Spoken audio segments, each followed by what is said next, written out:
he says that when women dress real sexy and provocative, that they're pretty much asking for attention from men. I don't even know really how to handle that. And when he mentions it around the girls, because if something were to happen to one of them, I don't want them to ever think it would be because they dressed a certain way. This isn't sitting well with you. There's something else going on here. What is it?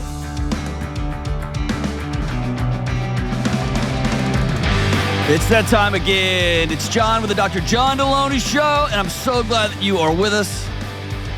It's the most important podcast on the planet. Possible overstatement, but barely overstating how important this show is. It's the greatest mental health and marriage podcast ever. I'm so glad that you've joined us. And if you are new to the show, clearly, I'm joking. We are figuring this out as we go. I'm so grateful that you're with us. If you want to be on the show, go to johndelony.com/ask, or give me a buzz at 1-844-693-3291. Leave a message, and Jenna or Kelly will give you a buzz and call you back. And I've been out of town for a few weeks, but for a while, and it feels good to be home. A little bit good. Sometimes that hotel life is dope. All right, let's go to, let's see here. Let's try Jen in Michigan. Dude, they rhyme. That's pretty cool. What's up, Jen? And from Michigan? Hi, how are you? Dancing like I've never danced before, ever. We'd be dancing in the snow here, so. Oh, gross. Is it cold? It's gross, yeah. It's sun. There's sun today, so it's okay. There's sun. That's how you know you're living right, when you're like, it's miserable, but there's sun, so we're good. Yeah. Yeah. Got to look for the positive. You don't have to, but it helps. All right, so what's up, Jen? How can I help? So my question is, how do I learn how to give more affirmation without feeling fake? To who? So, well, a little backstory. My husband and I were your favorites. We're high school sweethearts. Did y'all watch Dawson's Creek? I don't want to wait. No? No. Okay. Well, good for you. I always wanted to have a high school sweetheart. It just didn't work out for me. Okay, so good for you. So we've been together for 25 years. We'll be married for 18 this year. We have 4 kids. They're 10, 12, 14, and 16. We also have a bonus student right now. She's our exchange student from Italy. So we have a very full house. My husband, he's one of the most energetic, positive people. His love language is definitely affirmation, and mine is not. So his being affirmation, he's very good at giving affirmation, and mine is acts of service. So I'm not so good at giving it. But 2 of the 4 kids that we have got the affirmation love language, and it is very hard for me to give them the affirmation. I will be able to say it in my head. I'll tell them that I'm proud of them in my head, or, that they did a good job, but when I try to actually get it out, there's a disconnect. For some reason, I just can't say it without feeling like they're going to think I'm fake, or like it doesn't mean anything. I don't know. Why does your body react negatively to praise? I don't know. Because I want to challenge your language a little bit. Okay. You've got to stop talking in terms of I can't or I feel. Okay. All 4 of your kids are in desperate, like oxygen need of affirmation. Whether you think you've identified 2 that need it and 2 that don't, all 4 of your kids and your husband. And contrary to what some dumb internet survey might have told you, you need it too. But something about giving it and receiving it makes your body feel awkward or weird. Where does that come from? I don't know. It definitely makes me cringe, though, when somebody gives me affirmation. Why don't you think you're worthy of affirmation?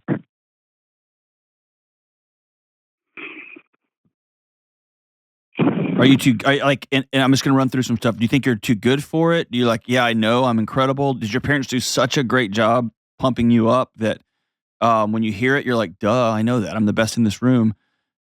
Or is it the opposite? Like, what is it about affirmation? It is the opposite, for sure. Okay. What do you feel like you're going to lose? When your 12-year-old comes bebopping in and worked her butt off or his butt off on something and did a good job, and maybe not even a great job, but a good job.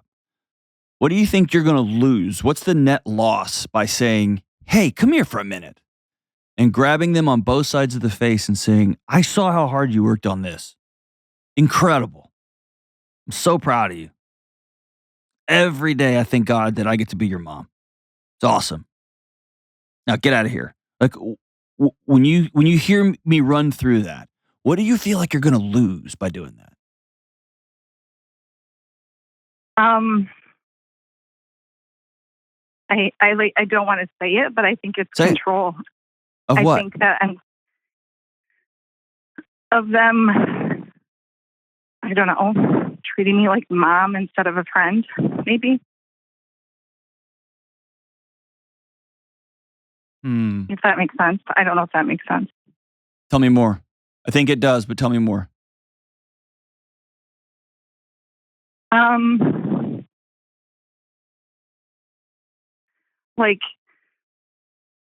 me go to an example. So I coach volleyball, and I have a practice plan out. And whenever the girls will, be like, well, can we do this? If it wasn't in my plan or wasn't my idea, it makes me feel like not disrespected, but one of those where it's just like I've lost control of, I'm no longer the authority, maybe. I don't like that word either, but that's what that you are using authority and positional power, and what I think is one of the most disregarded and overused at the same time words of our current ethos, which is, I just want to be me, is authenticity. You're using those as ways to keep people at arm's length from you. What do you think is going to happen if you connect with somebody? Did somebody leave you when you were a kid? No. Did somebody hurt you when you were a kid that was close to you? Nope. What do you think you're going to lose? Because you're hedging your bets against something.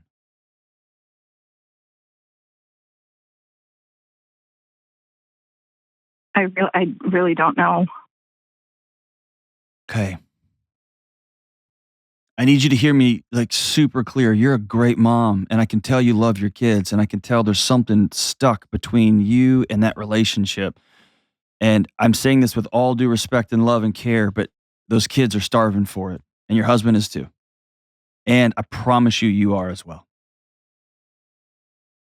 And hiding behind, it just has to be my way, it just has to be the highway. There is something about being a coach, and there is something about being a parent and having appropriate, like, you're not my friend, but connectivity.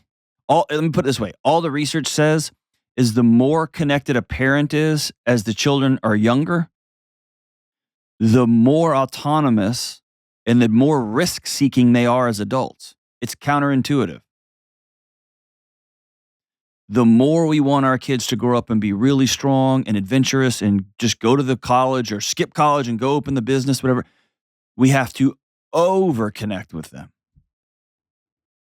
And so I'm just going to tell you this as lovely as I can. You're going to have to get over it.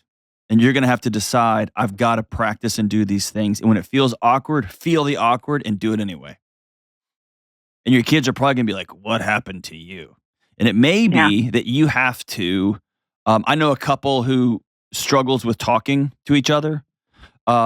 He's really annoying and she finds him annoying, but she loves talking, but it just kind of comes out. So they've just both taken to writing down notes in their phone.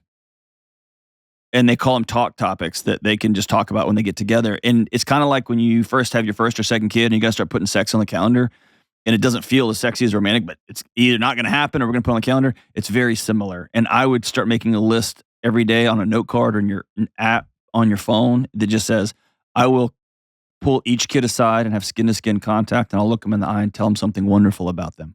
And you're not making them weak, and you're not making them cowardly, and more importantly, you're not diminishing your relational authority. You're their mom. They already know that. How does that sound? It sounds good. I have thought that I do need to write more notes because I can write it down. Like I said, I just can't get it out. Like I say it in my head, I just can't get it out. What? Did anybody ever tell you were good growing up? I mean, yeah, my parents, they were good. I know my parents aren't overly affectionate. Mm-hmm. They weren't when we were younger. So I don't know if that's just something that I taken from that where, you know, I think there's something else. And here's where it's cool. It doesn't matter. You have to fix this. You got to get this one right.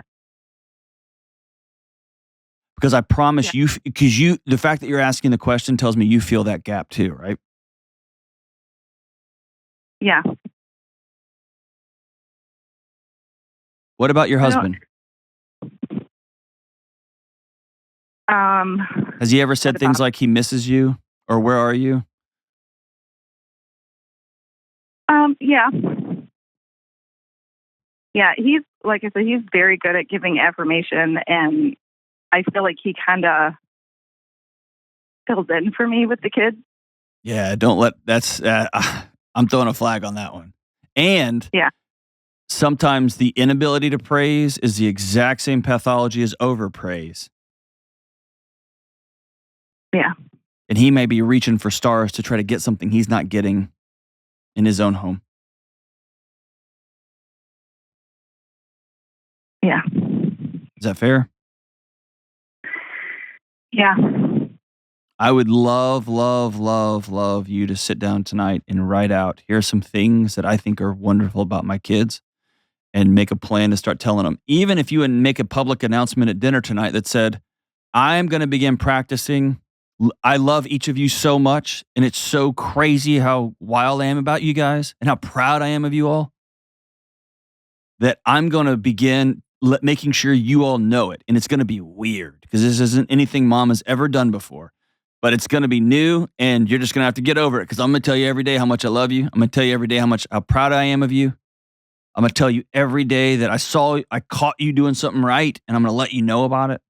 And this is you just practicing. And then you look at your husband dead in the eye and say, I realize that under the guise of this isn't my love language or whatever bullcrap that is, I have not given you the affirmation that you need, and I'm sorry.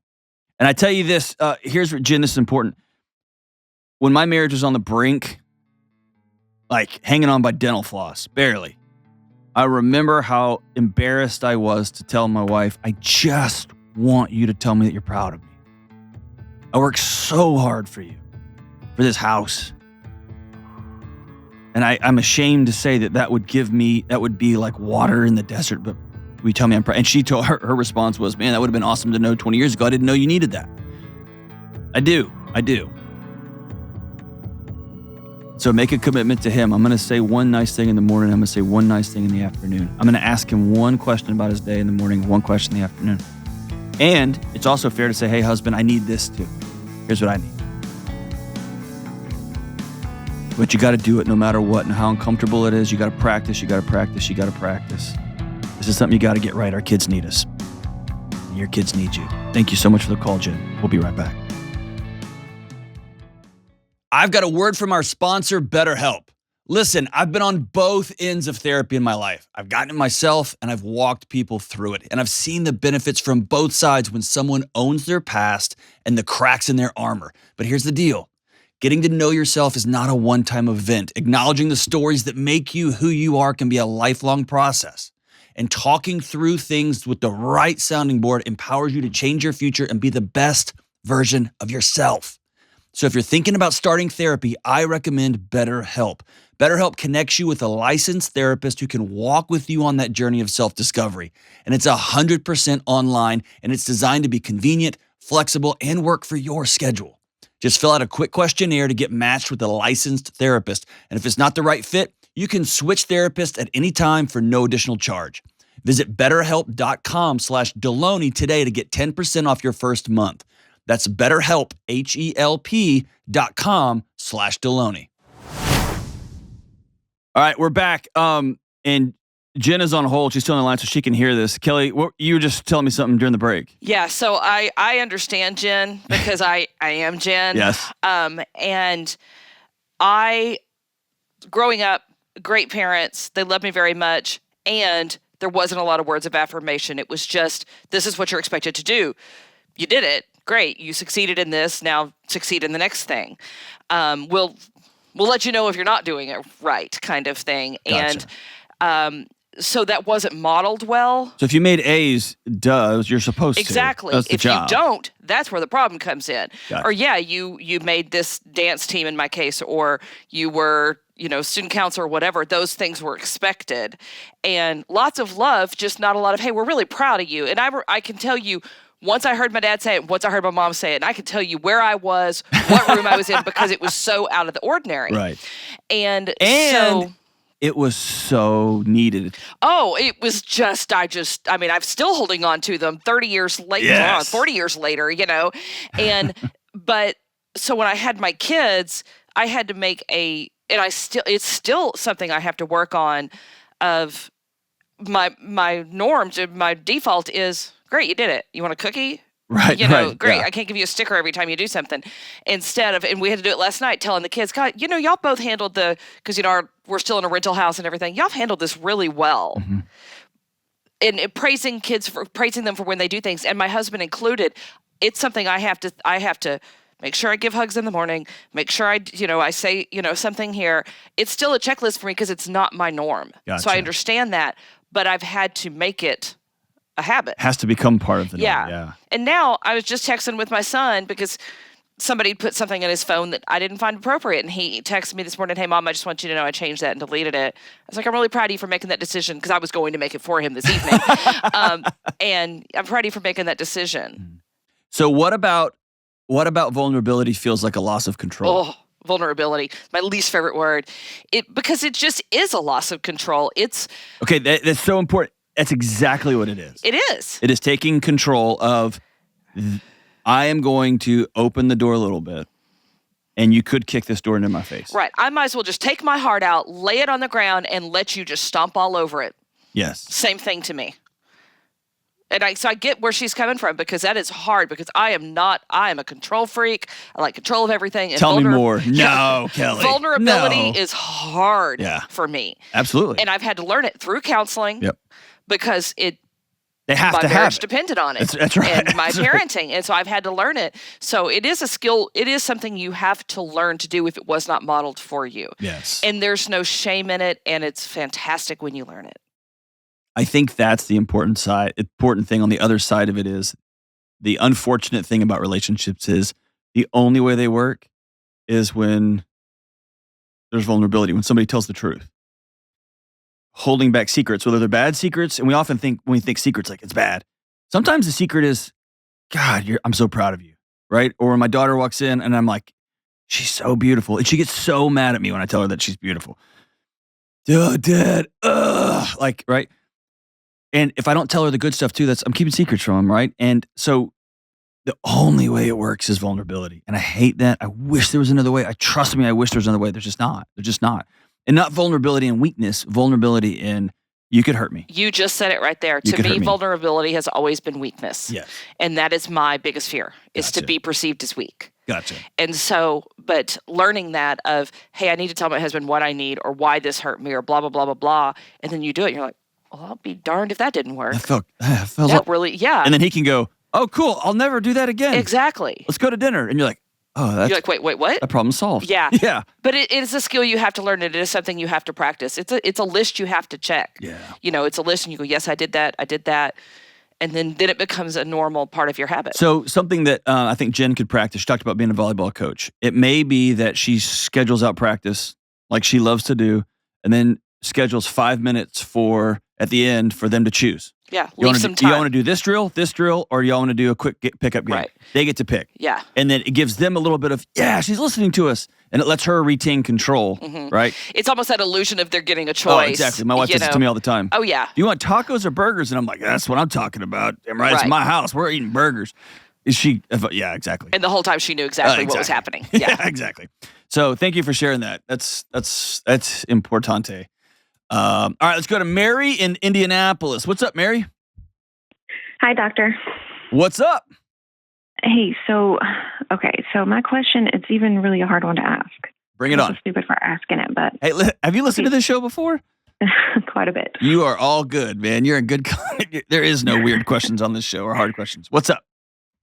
Well, okay, so my husband and I, we have 9 kids together. 6 are mine, 3 are his.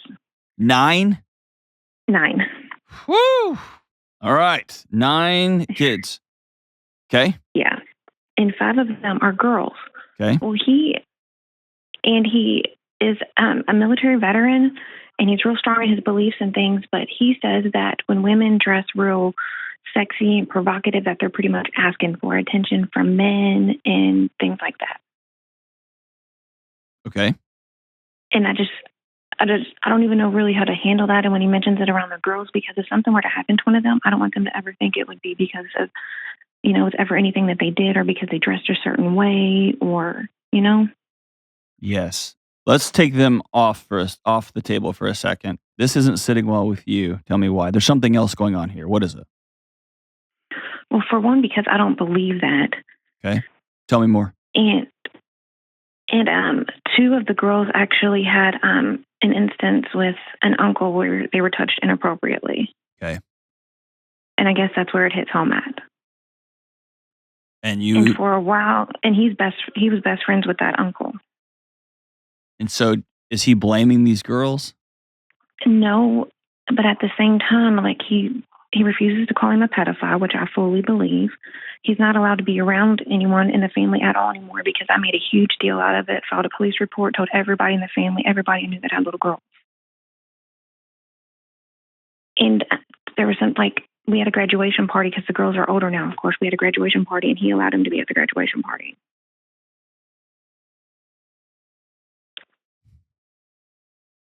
And yeah, I don't know. I just feel like the kids shouldn't even have to even see him be in the same room with him. But then also, I don't want the girls to think it's their fault. Why isn't he in jail? Because the police said that it was just grooming and there was no evidence of anything. It was just his word against their word. Grooming is a crime too. Why isn't he in jail? That's what the detective told us. Because they sent out a crimes against children unit detective to the house, and that's what they told us. Even though CPS has even been involved because he's done things with he got accused of doing things, should I say, with his daughter's friends.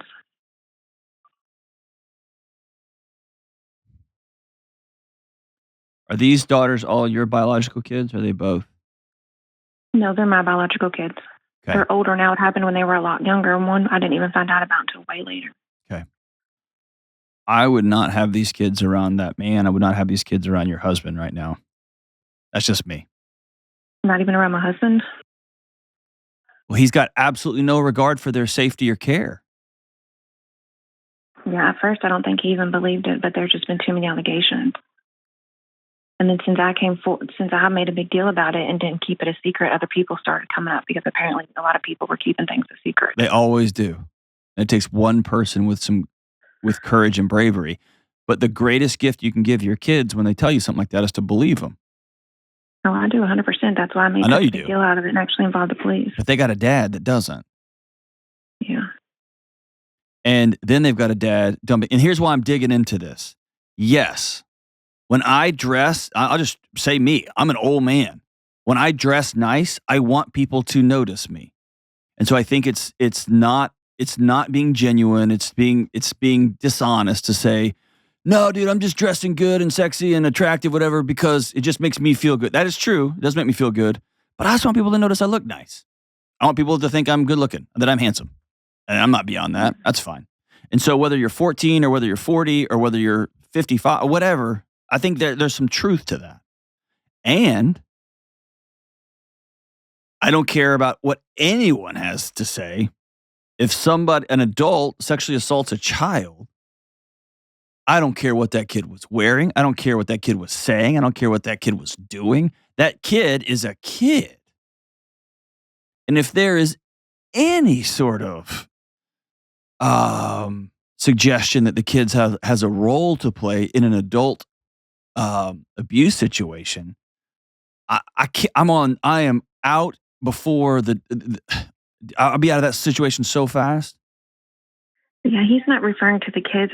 He's referring to like just women in general, because we were watching the show and this guy was like basically like harassing this woman sexually. And then the guy was like, well, you wore a shirt where I can basically see through it and see your nipples. And then Greg was like, well, yeah, that's true. She wanted that attention from him, or why else would she want it?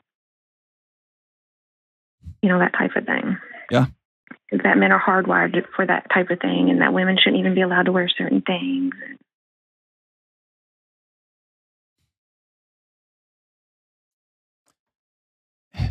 Here's the problem is that there's some truth in all of it. If I wear a see-through shirt, I want someone to say something. And that gives nobody license to sexually assault me or to harass me. And if I walk into a room and someone's wearing a see-through shirt, it's up to me to turn around and leave out of honor of my wife, out of respect for my daughter, out of respect for all sort, right? So it's all of it all wound up together.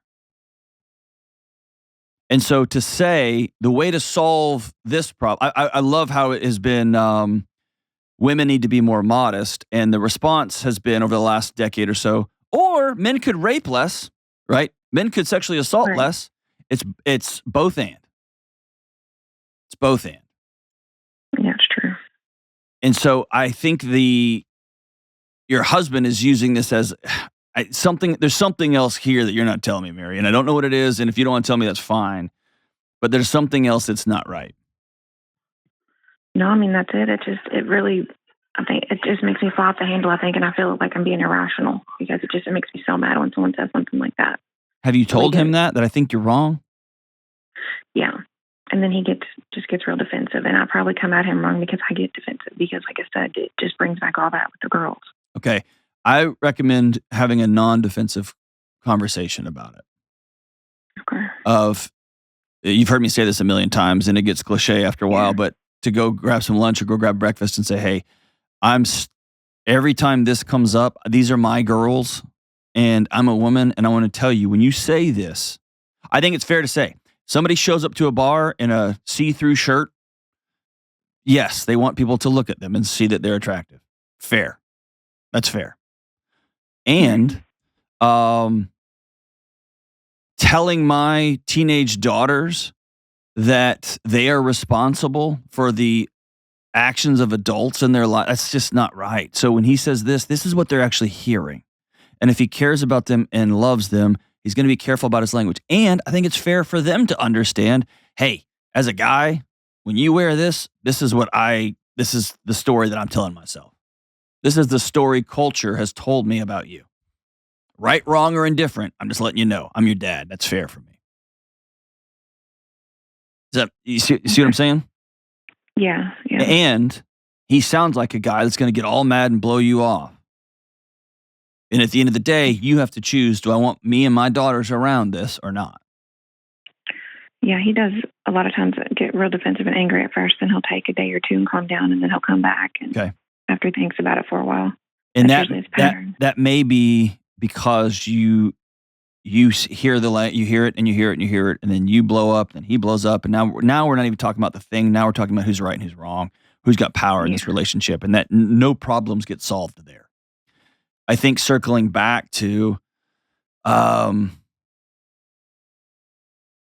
I want to have a hard conversation with you, and I want to take you to breakfast, and let's sit down and have this discussion. And it's going to be uncomfortable for both of us. I love you. I'm not going anywhere, but we need to have this talk. Here's why this is important to me. And then have it that way. I think that's a much better avenue to have that talk. Does that make sense? Does that feel good? Yeah, it does, because it usually ends up in big blow-ups. Yeah, and tell them, I have no interest in fighting with you. I've got no interest in blow-ups. I have interest in letting you know, here's how this is hitting me. Here's how I'm afraid this is hitting the girls. And you as mom, you've got a responsibility to check in with modesty and with discernment and responsibility and love. And here's the you that you're presenting to the world with your daughters.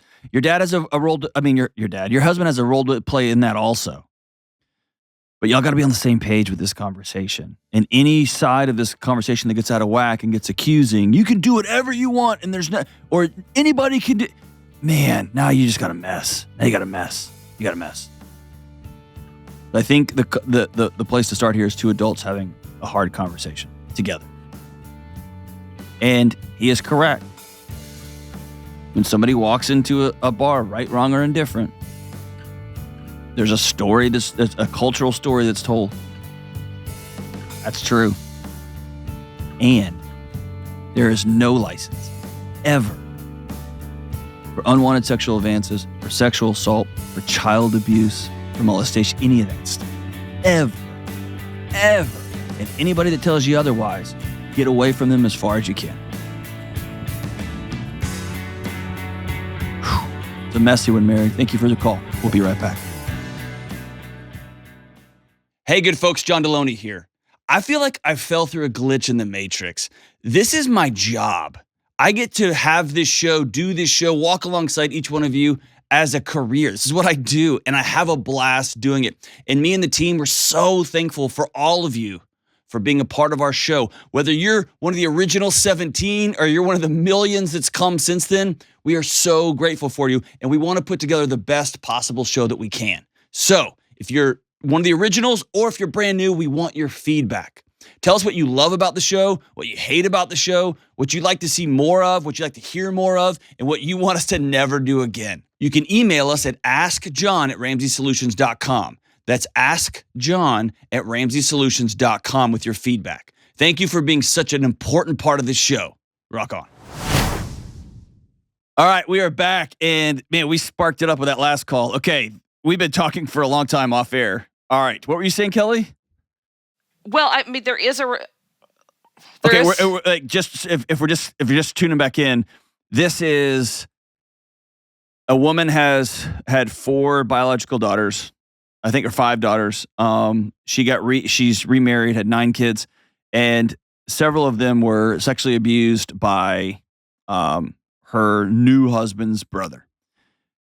New husband, then fast forward several years later, continues to let abuser around, whatever, and is really loud and demonstrative about women who dress a certain way are just asking for it. And they are putting the vibe out because they want to be looked at and they want to be whatever. And so this guy on the show they were watching was being gropey and gross. And he was like, well, look what she's wearing. And I think we said it earlier, like both things can be true at the same time, right? And then Kelly. Okay, so I got everybody caught up. But I was raised in that very much of what you wear, then you put yourself in a bad position. Because men are just incapable. Because they can't control. So freaking stupid. Yeah, because if you wear that, whatever it is, like I remember having to leave for the water park in a one piece and then changing into my bikini when I got there. Sorry, Mom and Dad. And because, you shouldn't wear that because then, you're the one putting yourself in a bad situation at a water park that, because they can't control themselves. It's a weird line between, yes, you should be able to wear what you want, makes you feel comfortable, but there is also a responsibility for what you're putting out in the world. And we were talking just a minute ago off air. There is a difference between sexiness for a 14-year-old, which is I'm going to show everything, and sexiness that in your 20s and 30s and 40s it's a way of being. It's an essence. It's a way I enter a room. It's my sense of humor. It's the way I gently rest my hand on your arm. It's not just everything I can show you. Right. And when I think that's also the same with men. When you're younger, you want to see all of it. Yes. As much as possible. Yes. But then you learn that sexiness is a confidence and there's more to it. It's deeper, not just all of it at the same time. Yeah. But I mean, I know, as a young as a teen back then, you wanted the short dress, the tight dress, the whatever, because that's your idea of what I want that positive attention. I want to be seen. Right. And And you know what you're doing too. You're fully aware of what you're doing and the looks you're getting. And even at that age, we know. Yeah. Yeah. I've always just been a skinny, gangly dude. I never got those looks. I never walked into a room and the room gasped. Maybe I should wear tighter clothes, I guess. No, probably not. It's different for men and women. That's fair. What is sexy on a woman, totally different on a man. Like a man in a good 3-piece suit, mercy. It's almost like more clothes. The more clothes I wear, the better I look. That does wonders for my self-esteem. Thank you for that, Kelly. And that broke my heart. All right, let's go to Sarah in Philadelphia. What's up, Sarah? How are we doing? Living the dream. How are you? I am trying my best to not get my show canceled, but Kelly's intent on us not having a show anymore. So what's up? So I have a question for you. My 14-year-old son has expressed an interest in and a desire to possibly move in with his father. And I don't think it's a good idea. And of course, I don't want him to go. But I don't know what to do. Like, is this something he has to do? Is this something I can stop because I don't think it's what's best for him? I don't know where to go. Number one, I hate that. I'm sorry for all of you. Good grief, what a mess. It's been a mess for a long time. He's the oldest, so I have 5 kids, and he remembers. He doesn't accurately remember what it was like when his father and I were together. Yeah. He thinks it was this beautiful fantasy land where everything was perfect, and his dad was always there and always taking care of him. And I think he just wants that, but that was never true. Yeah, of course. And he's filled in the gaps with movies and TV shows and conversations with his buddies. And he has created a caricature of the man who was in his life before his mom screwed everything up and left. And here we are, right? Exactly. Sheesh. Tell me about Dad. So I'm going to tell you that he's not a bad dad, but he's also not a good dad. He's like in the middle somewhere. That's hard for me to imagine. So give me some context. Okay. So like when they go to his house, he lives 2 hours away, so he's not in town. Okay. So when they go to his house every other weekend, so it's 26 weekends a year, when they go to his house, they sometimes go on hikes. They play a lot of video games. Mm-hmm. They kind of sit around a lot and play video games. But he does take them for a bike ride or for a hike, normally once during the weekend. And he does reschedule at least 5 or 6 of those weekends a year. So it's kind of like, I don't have safety concerns for them when they're at their dad's house. I mean, when they were younger, I did, but now that they're all older, I don't. But you know the difference. You know the reality he would move into. Yeah. And like I'm remarried. I have a husband who I adore. And my husband's been in my kids' lives for, we've been married now for 7 years. So, like we show up, we coach, we're on the sidelines, we're cheering for them. We're always like, I go to all the school meetings, I volunteer, I do all these things to be part of their lives and to try and make sure that, they have the sports they want to play and stuff like that. And like, he does not do that. He has never done that. And but hold on. There's more to it than that. You have to understand this is not a son making a statement about his mom. Yeah. This is not a son making a statement about his stepdad. This is a son wondering what the hell was so wrong with me that my dad left. And he will spend the rest of his life trying to solve that problem, even if it means going from stability and love and connectivity to chaos. Yeah. He has to figure out what he did wrong. And it's this is one of those back end things why divorce is so tough, even when it's 100% necessary, is these little ones in the middle are left wondering what they did to contribute. And there's no amount of telling them nothing. Especially when the something is a larger than life figure 23 or 22 times a year. Yeah. And does all the cool things that mom doesn't let us do. Well, and when he comes, so currently when my oldest son goes for weekends, and we do, like, my other two sons with my ex-husband, they don't seem to have, I mean, they're not as favored as my oldest son by my ex-husband. Like, my ex-husband took just my oldest son on vacation last year and did not take the other two. So it's very clear that they're not as favored as he is. But when he comes home from his dad's from the weekend, it's like 3 days of him hating me. Of course. The reentry is, it's yes, absolutely. And he says stuff like, now I'm always the one, like, I never badmouth my ex. I think to the point where, like, not that I should ever badmouth him in front of the kids, but to the point where I think I've kind of glossed over things that really weren't okay. Like, maybe even made the kids feel like, you know, if I'm upset, I shouldn't be upset because mom says that dad loves me and stuff like that. Sure. But apparently, just found out recently, he's been bad-mouthing me quite a bit. Sure. And telling the kids that, like, I took them away from him. Sure. And all this kind of stuff. And I was having a conversation with him within earshot of my kids. And he started accusing me of cheating on him, which wasn't true. And all these other things. And I'm like, I'm not going to speak to you about this right now. And he was at my house. And I was like, you need to leave my house right now. But it's just, like, I don't know what to do, because I feel like if he moves down there, is he just going to hate me? Like, he going to believe all these things? Because I've, you know, never really discussed this stuff with him. So he doesn't know any other side of the story. Right. Here's it. I'm fast forwarding because this is a complex issue, and it's not one that I can just say, yeah, you need to do this or do this. Yeah. My gut tells me he needs to stay with you guys. And my gut tells me that that's going to come at an extreme relational cost. Or to put it more directly, there's no way to win here. And so we're going to do the right thing even when it's hard. Okay. Like, you see what I'm saying? So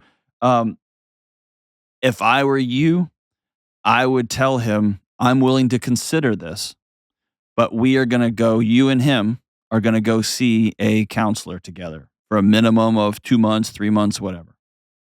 Okay.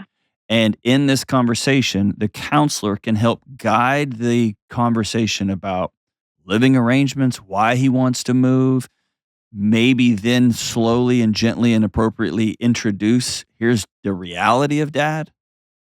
Sometimes the counselor can ask questions that appear to put you on the spot that you have to answer, but that makes the counselor the bad guy, if you will, and not mom. Not mom just sitting down at breakfast lobbing grenades about dad, but mom asking truthful questions about, like, yeah, dad was abusive.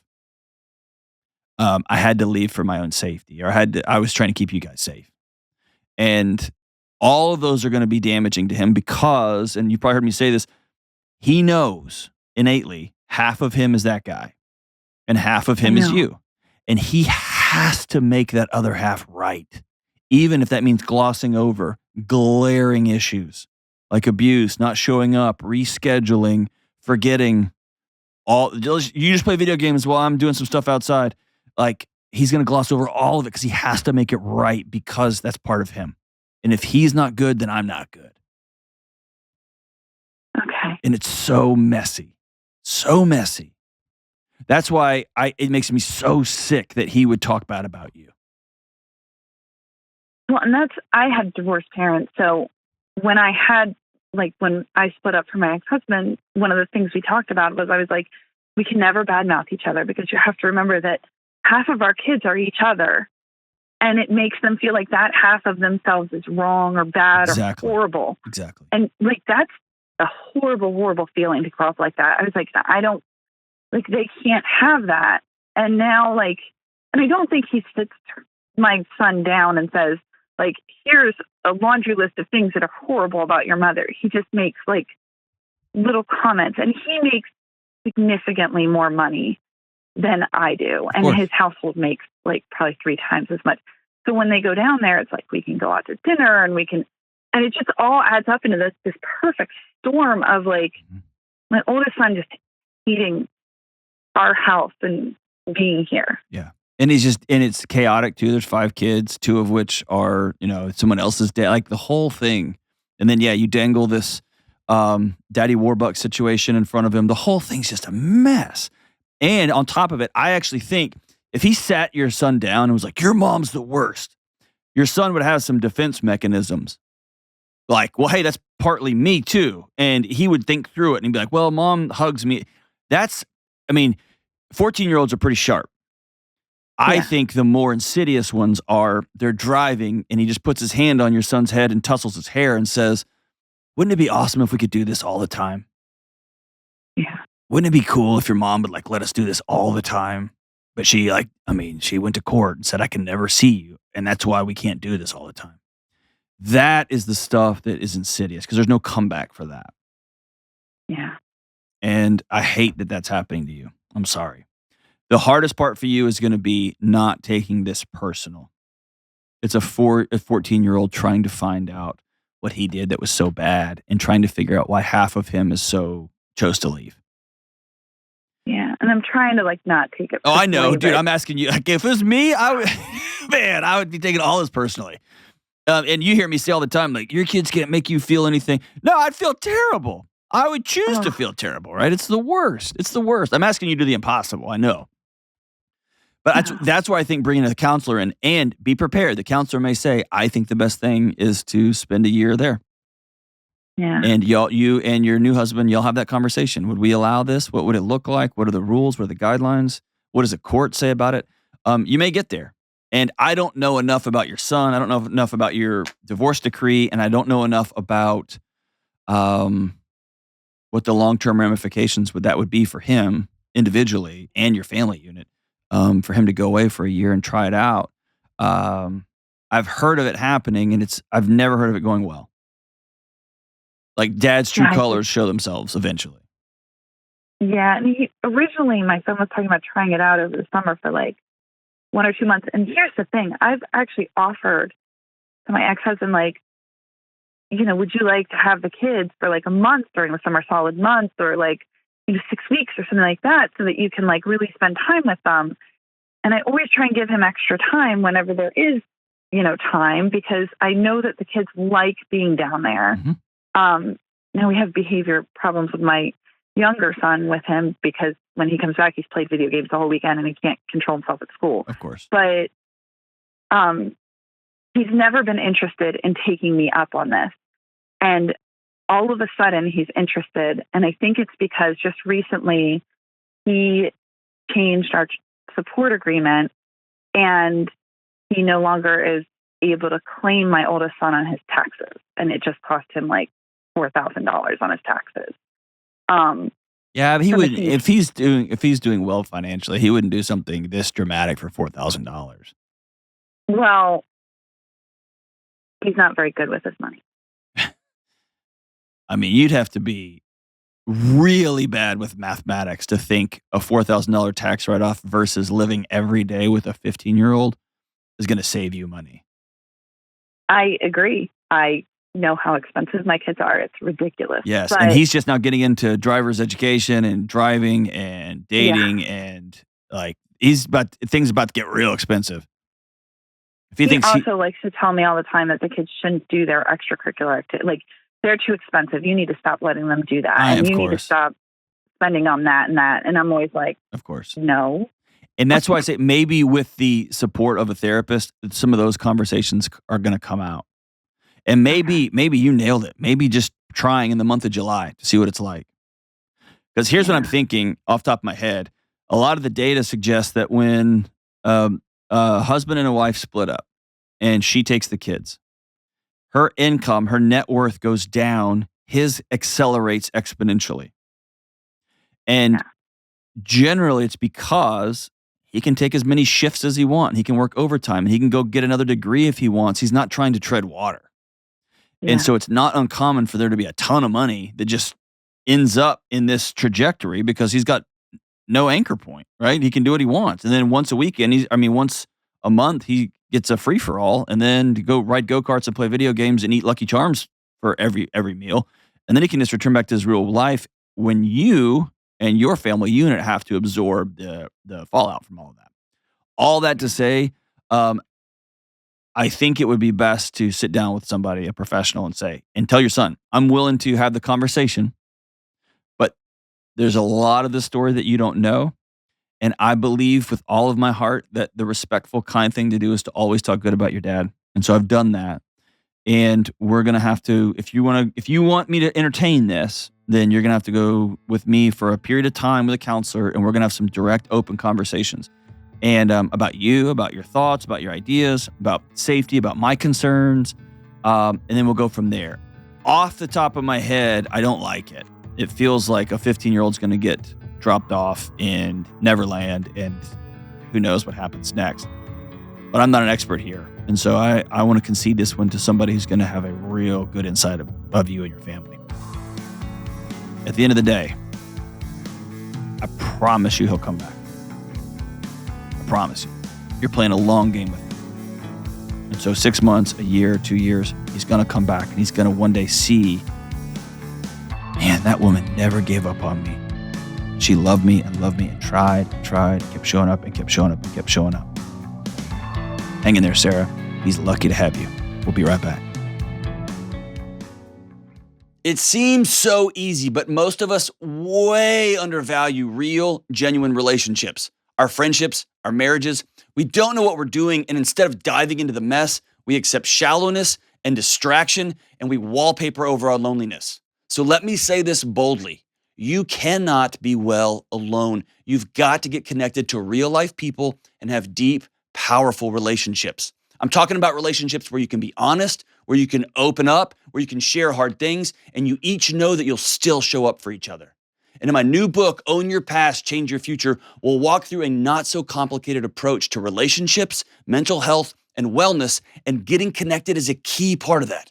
That's why you'll learn shallowness and loneliness are so dangerous, and more importantly, you'll learn how to create meaningful relationships in your life moving forward.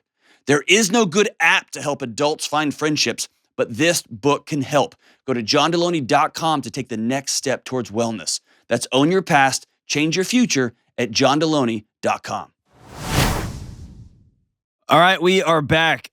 Please don't forget to hit the subscribe button to, if you're watching this on or listening to this on Apple or Spotify, please hit the subscribe button. If you're watching this on YouTube, please hit the subscribe button.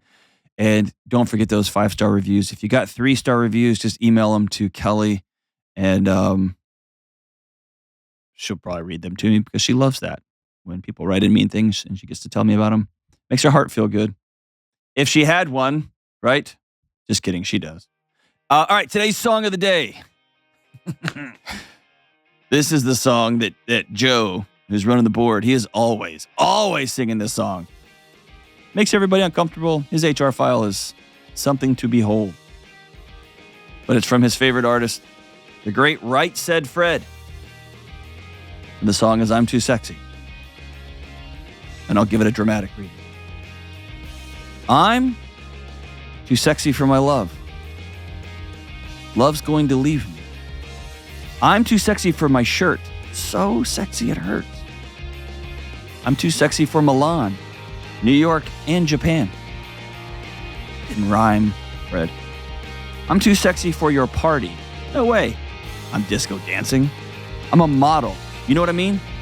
And I do my little turn on the catwalk. Yeah, on the catwalk. I do my little turn on the catwalk.